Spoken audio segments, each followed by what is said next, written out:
Hallo? Hallo? Hallo?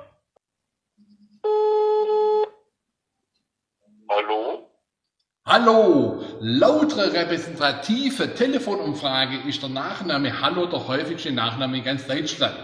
Experte vermutet aber, dass die Namensträger sich im Alltag mit ganz normalen Allerweltsnamen wie Meier, Müller, Schulze schmücken, damit es zu keinen Verwechslungen kommt.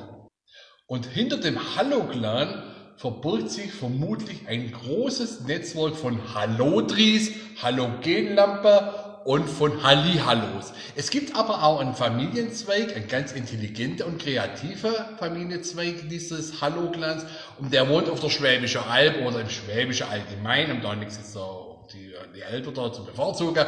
Und dieser Clan heißt im Nachnamen Halloles. So, jetzt wisst ihr Bescheid.